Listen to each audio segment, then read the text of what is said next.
The alarms had not stopped for 6 hours, and I no longer heard them as sound. They had become part of the air itself, a pressure behind my eyes that never let up.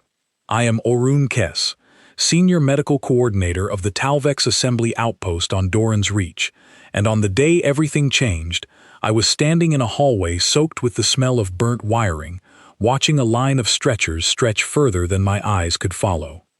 3 days earlier, a fever with no name had swept through our lower colony levels.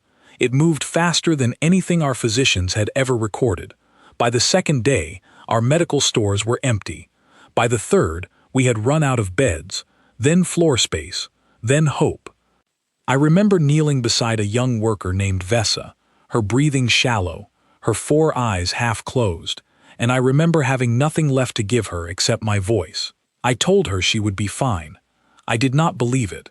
Our colony director, an older Talvex named Miran Sol, found me in that hallway.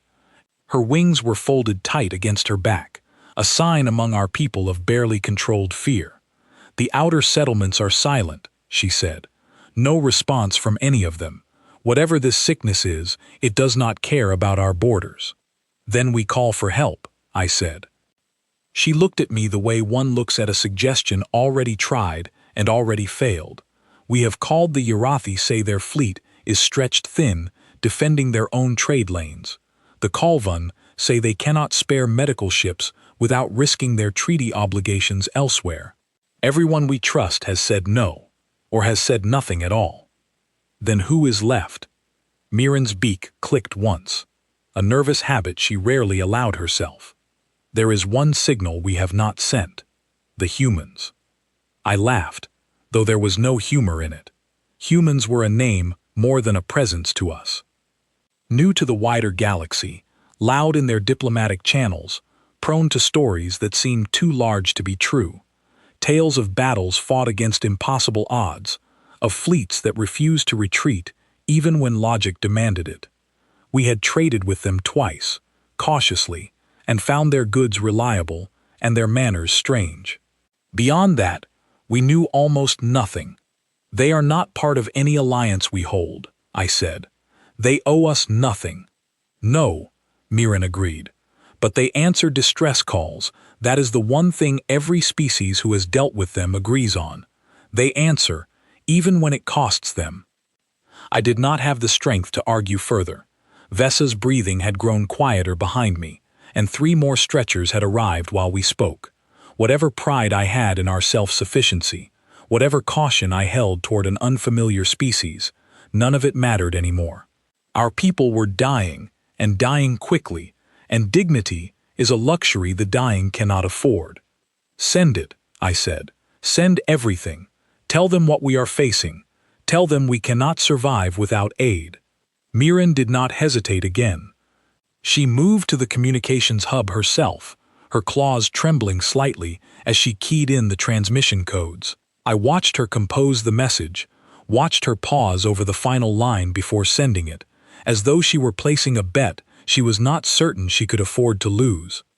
The message went out into the dark between stars, carrying our coordinates, our casualty figures, and a plea stripped of all formality.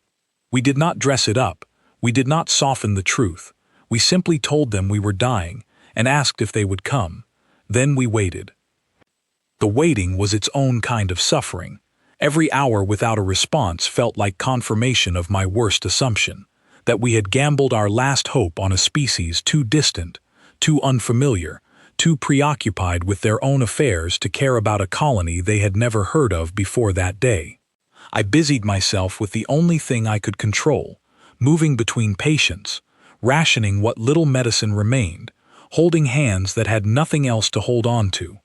A young medic named Coral approached me near the end of my shift, her voice low, so the patients around us would not hear. "Coordinator, is it true we asked the humans?" "It is true. My uncle traded with them once, at the Varan exchange. He said their ships looked wrong, too heavy for cargo vessels, too armed for anything peaceful. He said their captains spoke softly, but moved like they expected trouble at every turn." I considered this. I had heard similar things, Fragments of rumor passed between traders who dealt with humanity only at the edges, a species that seemed to carry tension beneath their calm, as though peace were something they guarded rather than assumed. Perhaps that is simply how they are built, I said. Every species carries its history and its posture. Ours remembers famine. Theirs may remember something else. Coral did not look reassured, and I could not blame her. I was not reassured either. I only knew that we had run out of other options, and that whatever came through the dark toward us, we would have to accept it, because the alternative was watching our colony disappear one patient at a time. Hours passed. I lost count of how many. I know only that I was standing beside Vessa's bed again, relieved to find her breathing had steadied slightly, when the communications hub erupted with a signal so strong it rattled the speakers throughout the medical wing. Mirren's voice came over the intercom, tight and strange. "Coordinator Kess, report to the observation deck immediately. Something has answered." I left Vessa's side with a promise to return, a promise I intended to keep, and made my way through corridors lined with the sick and the exhausted. Every step felt heavier than the last, weighed down by a question I could not yet answer. Had help finally come, or had we simply drawn the attention of something worse than the sickness already killing us? I reached the observation deck to find Mirren and a handful of senior staff already gathered at the viewport, their bodies utterly still, wings folded flat against their backs in a posture I had only ever seen during moments of genuine shock. "What is it?" I asked, moving to the glass beside them. No one answered immediately. I followed their gaze outward, into the dark, where a cluster of lights had begun to resolve into shapes far larger than I had expected. My breath caught somewhere between my chest and my throat, and for a long moment none of us said anything at all, because none of us knew whether what we were looking at had come to save us, or to finish what the sickness had started. The shapes outside the viewport grew clearer as they closed the distance, and with clarity came a different kind of fear than the one we had been living with for days. These were not the smooth, rounded hulls of a hospital convoy. These were long, angular vessels, plated in dark alloy, bristling with weapon housings that caught the starlight in sharp glints. 6 of them, moving in a formation too disciplined to be anything but military. "That is not a medical fleet," said one of the senior staff, a logistics officer named Talwin, his voice climbing toward panic. "Coordinator, those are warships. We asked for doctors and they sent an invasion force." Mirren's claws pressed white against the railing in front of her. Perhaps our message was misread. Perhaps they believe we are calling for a different kind of aid. Or perhaps, Talwin said, this was never about aid at all. Perhaps they saw an opportunity. A colony weakened, defenseless, its people too sick to resist. I wanted to dismiss the thought immediately, but standing there watching those vessels grow larger in the viewport, I could not find the certainty to do so. Everything I had heard about humans was second-hand, filtered through traders and diplomats who had only glimpsed the edges of what this species truly was. We had sent them our coordinates, our casualty numbers, the exact layout of our vulnerability, and now 6 armed ships were bearing down on us with no warning beyond their own approach. "Open a channel," I said, surprising myself with how steady my voice sounded. "If we are wrong about them, I want to know before it costs us everything, and if we are right to be afraid, I want them to know we are still willing to speak." Mirren nodded to the communications officer, a young Talvex named Sevi, who worked with visibly shaking claws to establish contact. For a long moment, there was only static, and in that static, I felt the entire observation deck holding its breath. Then a voice came through, calm, level, almost conversational, in a way that felt jarring against the tension in the room. "This is Captain Daniel Cross of the medical and defense escort vessel Steadfast, responding to a distress call from Doran's Reach. We read your transmission 4 hours ago. Apologies for the delay. We came as fast as our engines allowed." The room stayed silent for a beat too long. Talwin finally spoke, his voice cracking slightly. "You responded to a medical distress call. Why does your fleet look like it was built for war?" There was a pause on the other end, brief but noticeable, as though the question itself was unexpected. "Because it was built for both," Cross answered. "Every relief convoy we send carries a defense escort. It's standard doctrine. I understand that might look strange from where you're standing, and I promise you, our medical bays are fully staffed and ready to receive your wounded the moment you give us clearance to dock." Mirren stepped closer to the comm panel, her voice carrying the weight of a leader who had run out of easier questions to ask. "Captain, forgive our caution. We are a small colony with no military of our own, and we did not ask for weapons. We asked for healers." "You'll have both," Cross said, "but I'd rather explain the weapons after your people are stable than before. Right now, you have sick and dying colonists who need attention faster than a conversation can provide it." "Permission to dock our medical shuttles, Coordinator Kess?" I startled slightly, unsure how he had already learned my name and title, then remembered that our original distress signal had included the names of our medical leadership as a matter of protocol.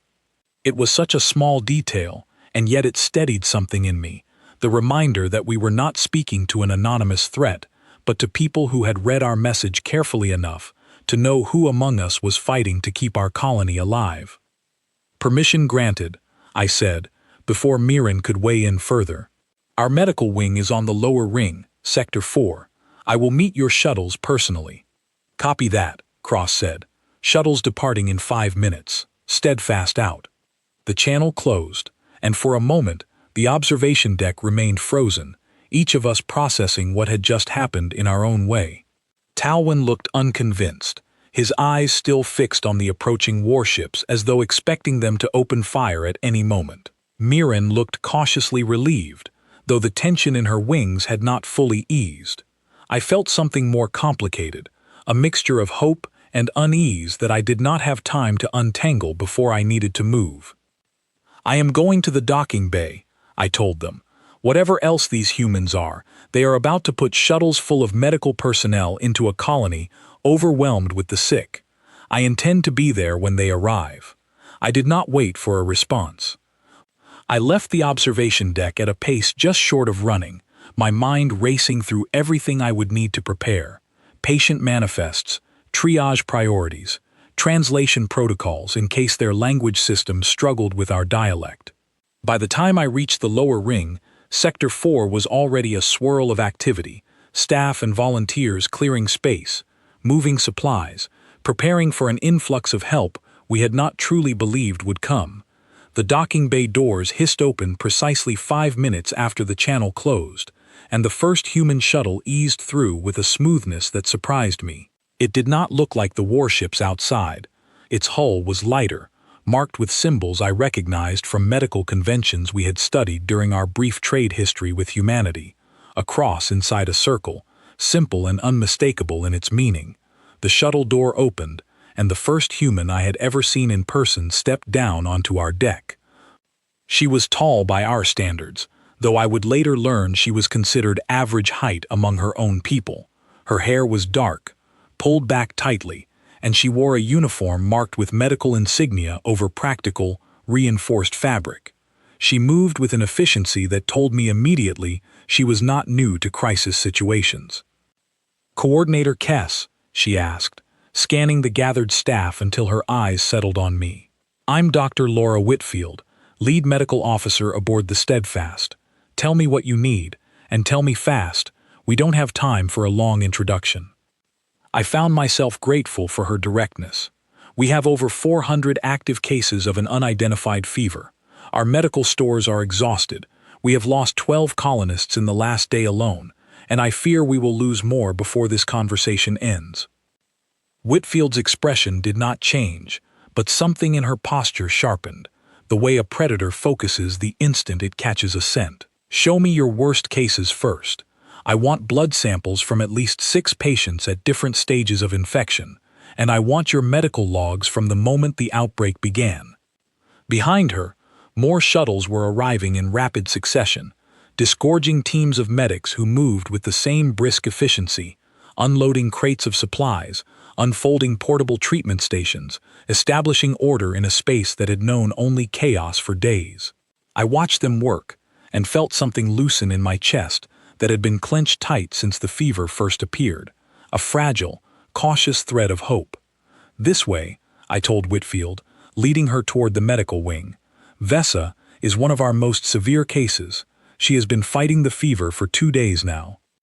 As we walked, Whitfield fired questions at me in rapid succession: symptoms, timelines, environmental factors, anything that might help her team identify what they were dealing with. I answered as best I could, impressed despite myself by the speed and precision of her thinking. This was not the behavior of an invading force testing the defenses of a weakened colony. This was the behavior of someone who had done this before, many times, in many places, and had trained herself to move without wasted motion when lives hung in the balance. We reached Vessa's bedside, and Whitfield knelt immediately, running a small scanning device over the young worker's chest and throat. Her brow furrowed as she studied the readings. "This isn't natural," she said quietly, almost to herself. "The mutation pattern is too clean, too deliberate." I felt a chill settle over me that had nothing to do with the fever. "What do you mean, deliberate?" Whitfield looked up at me, and for the first time since her arrival, I saw something guarded cross her expression, as though she were weighing how much to say before she had confirmed her suspicion.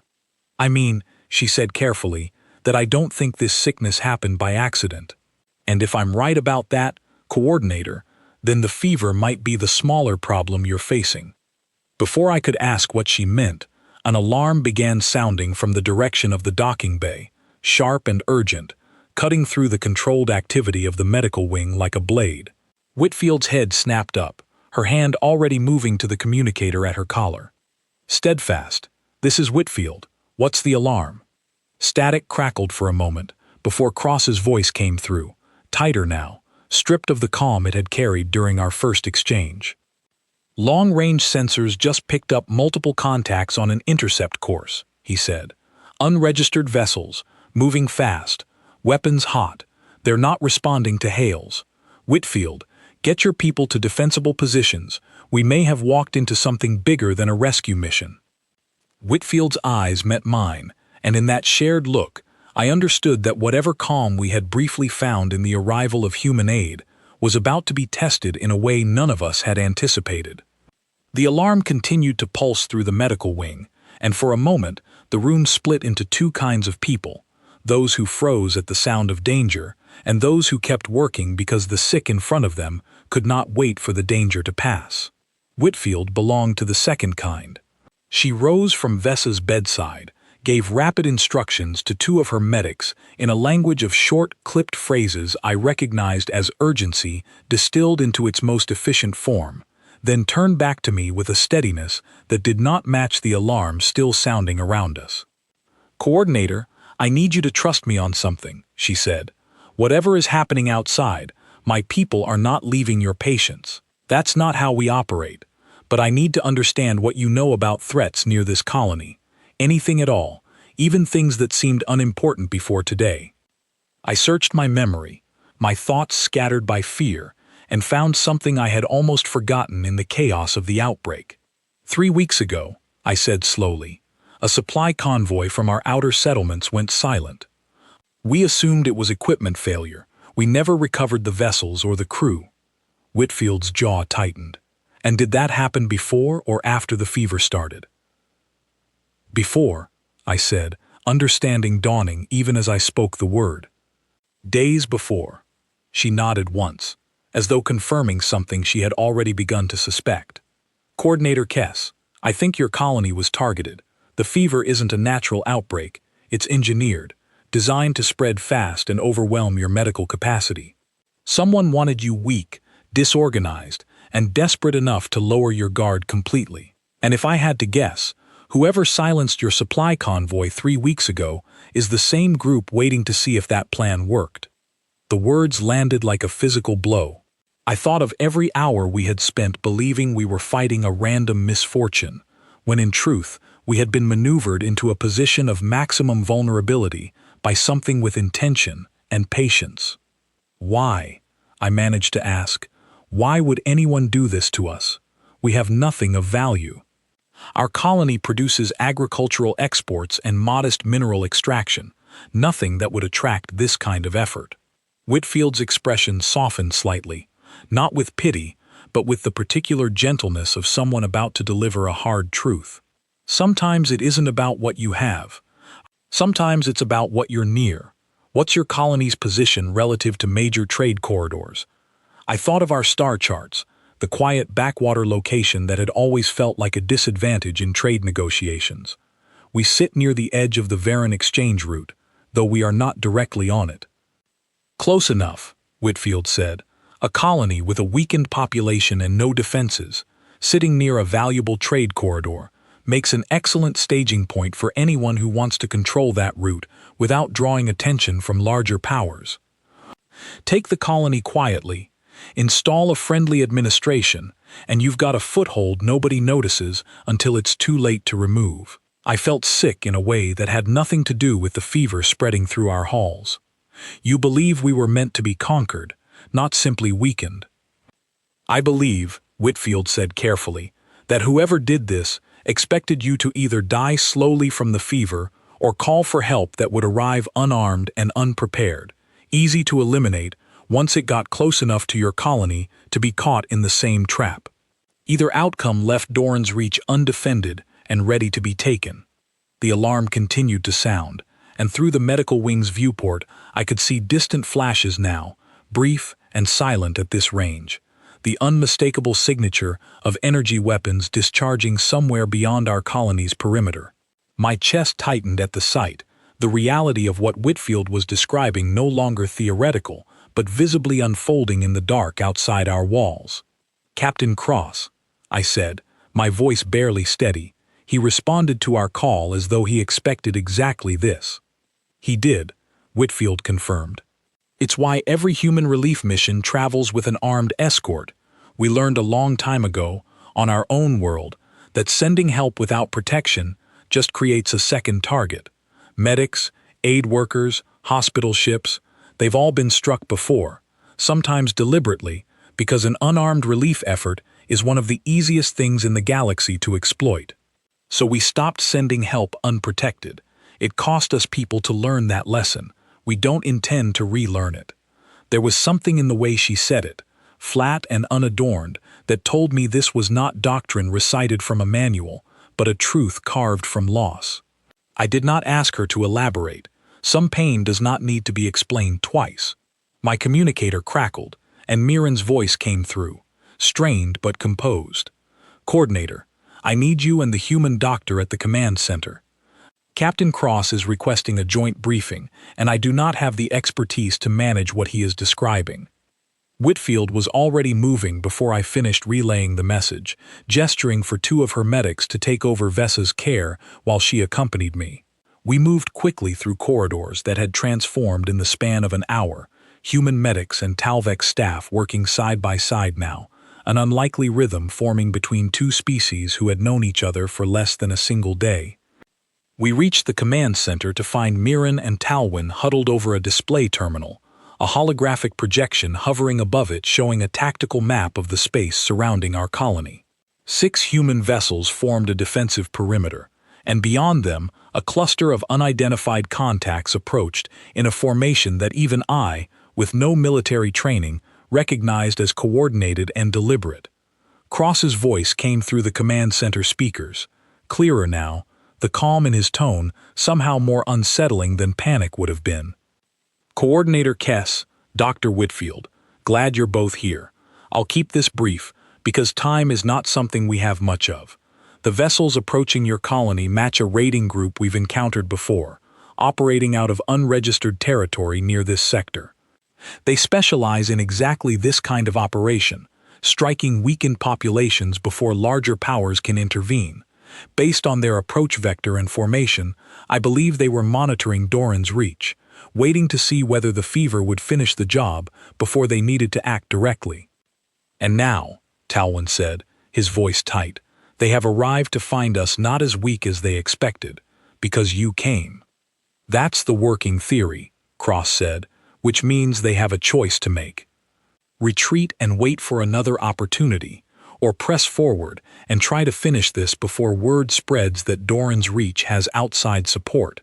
I don't think they'll retreat. Groups like this rely on speed and surprise.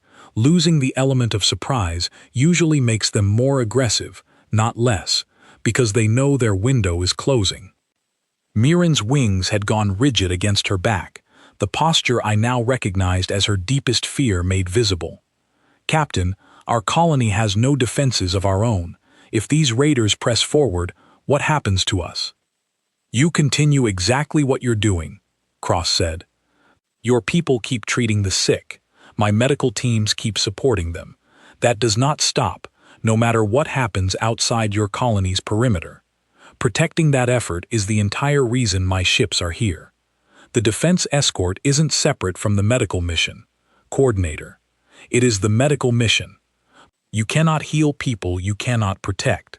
I found myself staring at the tactical display, at the small human formation positioned between our colony and the approaching threat, 6 vessels standing between everything we had left and a danger 3 weeks in the making that we had never even known existed. "How many of them are there?" I asked quietly. "The raiders." "Our sensors count 14 vessels," Cross said. "Smaller than ours individually, but they favor overwhelming numbers and coordinated strikes. It will not be an easy fight. I want you to understand that clearly, Coordinator. I am not going to promise you an outcome I cannot guarantee. What I can promise is that my people will not withdraw while your colonists still need care, and my ships will not let that raiding fleet reach your medical wing while there is a single vessel of mine still capable of standing between you and them." The words settled over the command center with a weight I had not expected from a species we had known for less than a day. Talwyn looked as though he wanted to argue, to find some flaw in a promise that seemed too large to be genuine, but nothing came. Mirren simply closed her eyes for a moment, the way our people do when accepting a truth too heavy to hold with open eyes. Whitfield stepped closer to the display, studying the approaching formation with the same clinical focus she had shown examining Vessa's symptoms only minutes earlier. "Daniel, what's our medical capacity if this turns into a prolonged engagement? I've got 400 colony patients, and now potentially combat casualties from our own crews." "Triage protocols stay the same, regardless of who's injured," Cross answered. "Colonist or crew, worst injuries first." "I know that's not new information for you, Laura. I'm just confirming it out loud, so the coordinator understands there's no separation in how we handle this. Everyone gets treated. Nobody gets left behind because of what species they are or which side of this fight they're on." I felt something shift in my chest at those words, some deep and long-held assumption cracking open. We had spent our brief history with humanity, treating them as an unknown, a possible threat wrapped in unfamiliar customs and unreadable intentions. And yet here, in the space of a single desperate day, they had answered a call for help, with their entire capability, medical and military both, refusing to treat either as separate from the other. The tactical display flickered, the raider formation shifting, accelerating. "They're moving to intercept," Cross said, his voice sharpening with the first true edge of urgency I had heard from him. "Coordinator, Doctor, I need you both back in the medical wing. This is about to get loud, and I need my ships focused entirely on keeping that noise away from your people." Steadfast out. The channel closed, and for a moment none of us moved, caught in the strange stillness that exists just before everything changes irreversibly. Then Whitfield placed a hand briefly on my shoulder, an unfamiliar gesture between our species, but one whose meaning I understood instinctively. "Come on, Coordinator," she said. "We have work to do. Let the captains handle the rest." We left the command center together, moving back toward the medical wing at a pace just short of running, while somewhere beyond our colony's perimeter, the first true test of humanity's promise was about to begin. The medical wing shook for the first time 20 minutes after we returned, a low tremor that traveled through the floor and up into my legs, followed a moment later by a dull thud that rattled the equipment along the walls. Somewhere far beyond our colony's hull, the battle Cross had promised us had begun in earnest. Whitfield did not stop working. None of her medics did. I found myself standing frozen for a heartbeat, staring upward as though I could see through solid metal to whatever was happening outside, until a sharp voice pulled me back into the moment. "Coordinator Kess, I need you on triage, not standing there listening to a fight you can't affect from here." It was Whitfield, already moving between beds, her hands steady, despite the tremors still occasionally passing through the deck beneath us. I forced myself to move, forced my attention back to Vesa, to the dozens of other patients still fighting the fever that had brought us to this point, because Whitfield was right. There was nothing I could do about the battle above us, except make sure the reason for it, the people we were trying to save, did not go unattended while it raged. The tremors continued at irregular intervals, sometimes distant and faint, sometimes sharp enough to send loose equipment sliding across counters. I learned later that the human fleet had positioned itself in a defensive screen between the raiders and our colony, absorbing the brunt of the engagement, rather than allowing it to spread closer to our hull. At the time, all I knew was the fever still raging through our patients, the steady rhythm of medics working, and the constant, distant reminder that somewhere above us, humans were fighting a battle on our behalf. A young medic, Nathan Pierce, worked beside me for nearly an hour, moving between patients with a focus that never wavered, despite the occasional flash of light visible through the reinforced viewports. I asked him, during a rare quiet moment, whether he was afraid. "Of course I'm afraid," he said, not looking up from the readings he was checking. "Anyone who tells you they're not afraid during something like this is lying to you, or to themselves. Fear's not the problem. Stopping because of it is the problem. So we don't stop." His words stayed with me as the hours passed, as the tremors grew closer together, then began to space apart again. A pattern I hoped meant the tide of the battle was shifting in our favor, though I had no way to confirm it from where I stood. Cross's voice broke through the medical wing's speakers roughly 2 hours after the fighting began, strained now in a way it had not been before, the calm control still present, but audibly costing him more effort to maintain. "Coordinator Kess, Dr. Whitfield, status update. We've pushed the raider formation back from the colony's perimeter, but they split their forces, sent a portion of their fleet on an approach vector toward your outer settlements. I've diverted 2 vessels to intercept, but I need to know, are there still colonists in those outer settlements who need evacuation?" My stomach dropped. "The outer settlements went silent 3 weeks ago, Captain. We assumed the worst, but we never confirmed. There could still be survivors." A pause, brief but heavy with implication. "Understood. Steadfast is diverting to investigate personally. Whitfield, I need you to hold the medical operation here without me for a while. Ethan Brooks will coordinate ship-to-ship defense in my absence." "Copy that, Daniel," Whitfield said, her voice tight but composed. "Be careful out there." "Always am," Cross replied, though something in his tone suggested otherwise, before the channel closed. The tremors intensified after that, sharper, closer together, and I found myself gripping the edge of a supply cart to steady my footing more than once.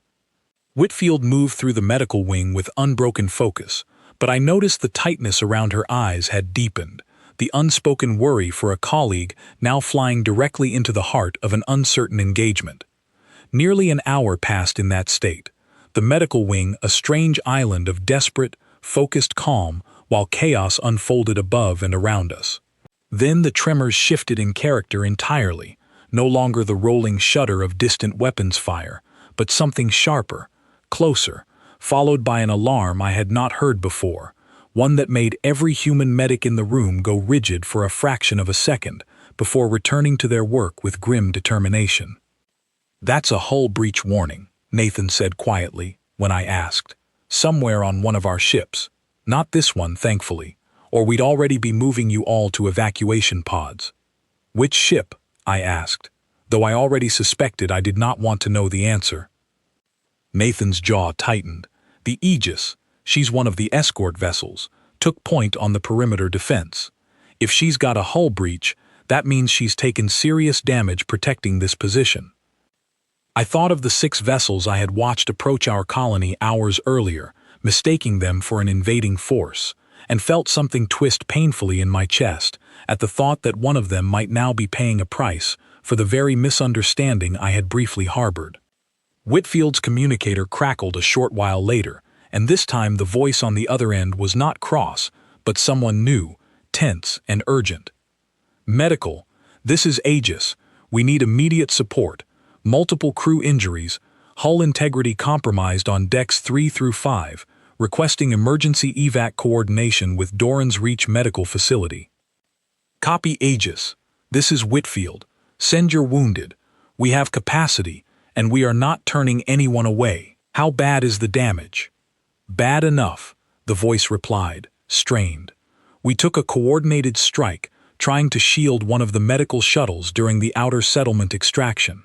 Shuttle's clear. Our hull isn't. We're holding, but we need those wounded off this ship fast."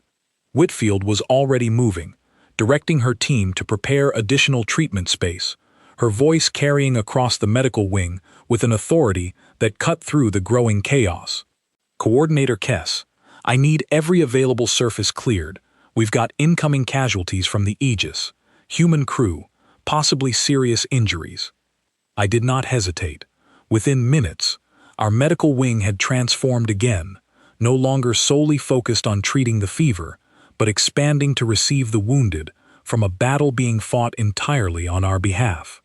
Talvek's staff and human medics worked side by side without pause, without distinction between whose crisis mattered more, exactly as Cross had promised hours earlier when he insisted there would be no separation in how care was given. The first wave of injured humans arrived by shuttle less than 20 minutes later, carried on stretchers by crewmates whose faces were streaked with soot and strain. I watched Whitfield move among them with the same focus she had shown treating Vesa, the same refusal to let exhaustion or fear slow her hands, and I understood, watching her, that this was simply who these people were. Not soldiers pretending to be healers, not healers forced into war, but something that did not separate the two at all. Among the wounded was a young engineer named Grace Sullivan, her arm bound in an emergency wrap, her face pale, but her voice steady as Whitfield examined her. "How bad is the ship?" Whitfield asked, working quickly to stabilize the injury. "She'll fly," Grace said through gritted teeth. "Captain Brooks says we held the line long enough for the extraction to finish. Outer settlement survivors are aboard the shuttle that made it through. 80-some colonists, Doctor. We got them out." I felt something break loose in my chest at those words, a grief I had been carrying since the outer settlements first went silent, transforming suddenly into something closer to disbelief. 80 colonists we had assumed lost, alive, and rescued in the middle of a battle that had cost the Aegis dearly in the effort. The tremors continued for another hour before finally, mercifully, they began to fade, growing more distant, then stopping altogether. The silence that followed felt almost as disorienting as the chaos that preceded it, a stillness I did not fully trust until Cross's voice returned to the medical wing speakers, tired but unmistakably alive. "Coordinator Kess, Dr. Whitfield, this is Cross. Raider fleet has broken off and retreated beyond sensor range. Aegis is damaged but stable. Casualties are being transferred to your facility as we speak. Outer settlement survivors are safely aboard and requesting medical attention as well. It's over, for now." The words landed differently than I expected, not as triumph, but as an exhausted kind of relief, the sound of people who had given everything they had and were only now beginning to feel the cost of it. "Captain," I said, my voice unsteady, "thank you. I do not know how else to say what needs to be said. You came for a distress call about a fever, and you left with wounds of your own, fighting a battle that was never yours to fight." There was a pause before Cross answered, and when he did, his voice carried none of the formality it had held during our first exchange, only something quieter, more human than I had yet heard from him. "Coordinator, it became ours the moment you called for help. That's how this works. We don't get to choose which parts of a rescue we show up for.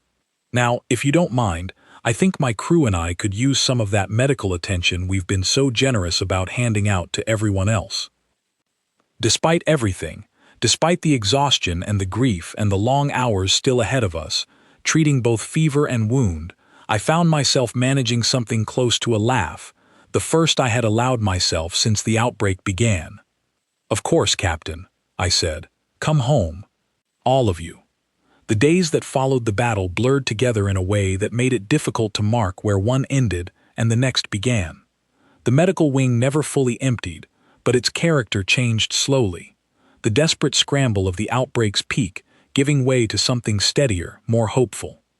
Fever cases began to respond to treatments Whitfield's team had developed within hours of identifying the engineered nature of the pathogen, and one by one, colonists who had seemed beyond saving began, cautiously, to recover. Vesa was among the first to open her eyes fully and recognize her surroundings, 3 days after the Steadfast's arrival. I was at her bedside when it happened, and I will admit I did not manage my composure as well as I might have liked. "I'm lulling no." She looked at me with something like confusion, then relief, then a question forming behind her tired eyes. "Coordinator," she said, her voice rough from disuse, "did we survive?" "We did," I told her, though I suspect the full story of how will take some time to explain. She managed a weak smile. "I have time now, it seems." I spent the better part of an hour at her bedside recounting what had happened, the arrival of the human fleet, the misunderstanding that nearly cost us the chance to accept their help, the revelation of the raiders lurking beyond our perimeter, and the battle fought to protect us, while our own people fought a different battle within our walls. Vesa listened in silence, and when I finished, she asked the question I suspected many of our colonists would eventually ask. Why would they do all of that?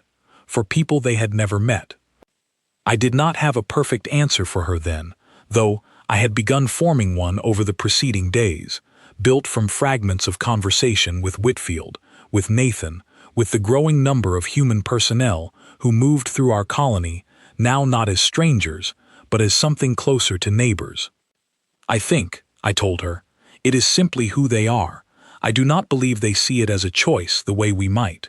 For them, it seems help without protection is not truly help at all, so they do not offer one without the other." The outer settlement survivors, all 80 of them, were slowly reintegrated into the main colony over the following week, their stories filling in gaps we had feared would remain forever silent. They had been raided 3 weeks earlier, exactly as we suspected, their supply lines cut, their communications disabled, left isolated and vulnerable, while the raiders waited to see whether the fever would finish the work they had started. The timing of the human fleet's arrival, and their decision to divert ships toward the outer settlements the moment they suspected survivors might remain, had likely saved every one of those 80 lives. I found myself, during a rare, quiet afternoon, nearly 2 weeks after the battle, walking along the upper observation deck where I had first watched the human fleet approach, uncertain whether it carried salvation or ruin. The Aegis was visible through the viewport now, docked at our colony's exterior for repairs, her damaged hull plating slowly being replaced by a combined crew of human engineers and Talvex volunteers who had taken to the work with an enthusiasm that surprised even me. Daniel Cross found me there, his uniform less pristine than it had been during our first exchange, a faint scar along his jaw that had not been present when he first stepped off the Steadfast. He moved to stand beside me at the viewport, quiet for a moment before speaking. "Quite a view," he said. "Hard to believe 2 weeks ago that same sky had us all bracing for the worst." "I mistook your fleet for an invasion," I admitted, the confession easier now than it would have been in the immediate aftermath of the crisis. "I want you to know that, Captain, when I first saw your ships, I believed you had come to finish what the fever started." Cross did not seem offended by the admission. If anything, something like understanding crossed his features. "You weren't wrong to be cautious, Coordinator. A species you barely know shows up armed to the teeth in response to a call for medical help. That's a reasonable thing to fear. I'd have been more worried if you hadn't hesitated at all. But you came anyway," I said. You came prepared for exactly the kind of trouble we did not even know we were facing. That's the thing about aid, Cross said, his gaze fixed on the slow repair work visible through the viewport. If it's worth sending, it's worth protecting. We learned that lesson a long time ago, on our own world, before we ever reached the stars. Every time humanity sent help to people in crisis, without preparing for the possibility that someone else might try to exploit that crisis, we paid for it. Sometimes we paid for it badly, so somewhere along the way, we stopped separating the two. You don't get one without the other, not from us. I considered his words for a long moment, watching the repair crews move along the Aegis's hull, human and Talvek's hands working side by side toward a shared purpose that would have seemed impossible to imagine only weeks earlier. Your species has a reputation, Captain, I said carefully.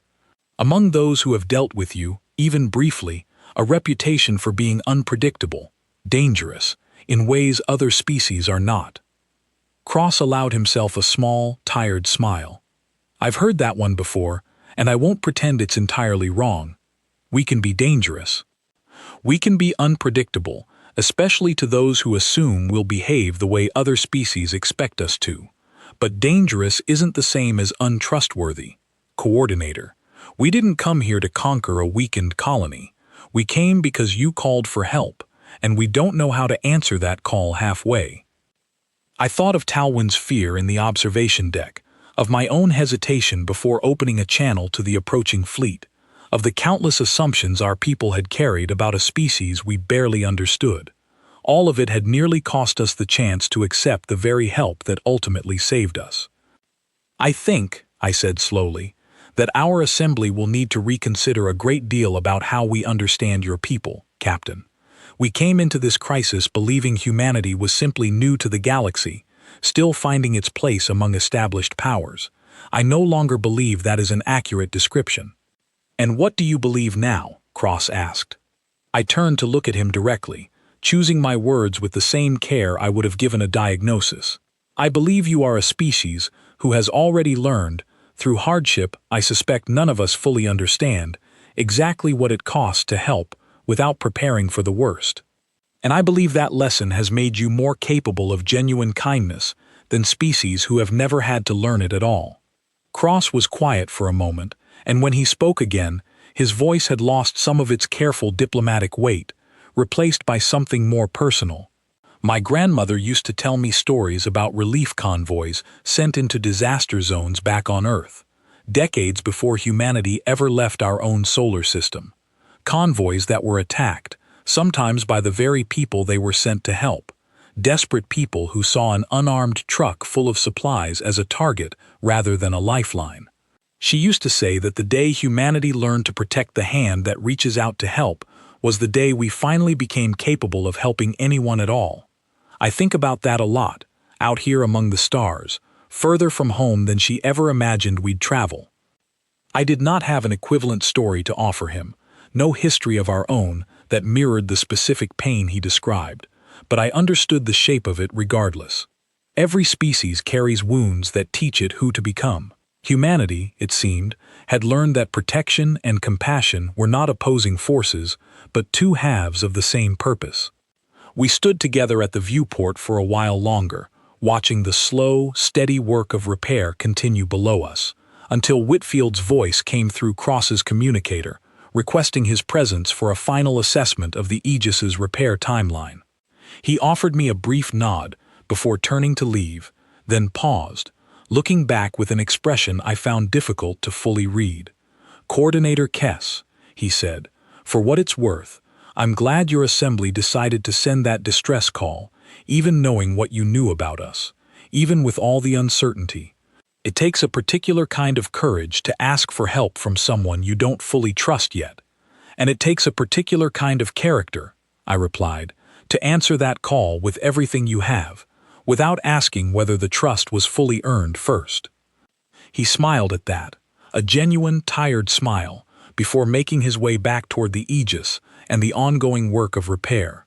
I remained at the viewport long after he left, thinking about the 6 warships I had watched approach our colony weeks earlier, certain in that moment that we had made a terrible mistake calling for help from a species we did not understand.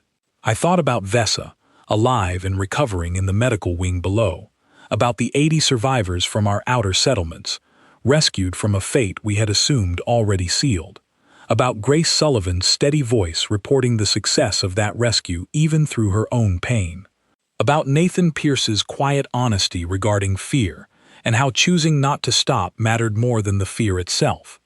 Our assembly would spend the coming months revising decades of assumptions about humanity, drafting new protocols for future cooperation, reconsidering old caution in light of what we had witnessed. I suspected other species across the wider galaxy would eventually undergo similar reconsiderations of their own, as more distress calls found their way to human ears, and more unprepared observers mistook armed protection for aggression before learning, as we had, that the two were never separate at all. Mirren found me still standing at the viewport as the last light of the system's distant star began to fade across the colony's exterior hull. She moved to stand beside me, her wings finally relaxed after weeks of tension, and together we watched the repair crews below continue their patient, unhurried work. "I have drafted a formal message of gratitude to the human assembly," she said, "though I confess, no combination of words feels adequate to the scale of what they gave us." "Perhaps adequacy is not the goal," I said. "Perhaps it is enough to simply say the truth, that we called for aid, expecting healers, and received something far greater, protection wrapped around compassion, offered without hesitation, at a cost they bore willingly on our behalf." Mirren considered this for a long moment. "Do you think they will answer the next call the same way? For us, or for anyone else who finds themselves in a crisis they cannot survive alone?" I thought of Cross's words, spoken plainly at the observation deck window, the quiet certainty behind them. I thought of Whitfield's tireless hands, of Nathan's honest fear turned into steady resolve, of an entire fleet built not to choose between saving lives and defending them, but to do both, always, without separation. "I believe they will," I said. "I believe it is simply who they are." Below us, the Aegis's damaged hull caught the last light of the setting star, its scars slowly being mended by hands from two different worlds working as one. And somewhere in the quiet aftermath of a crisis we had nearly faced alone, I understood that Doran's Reach had not simply survived. We had been given a glimpse of something rare among the vast, uncertain dark between the stars, a species who answered desperation not with caution, but with everything they had to give, weapons and medicine both, because to them, true help had never known any other way to arrive.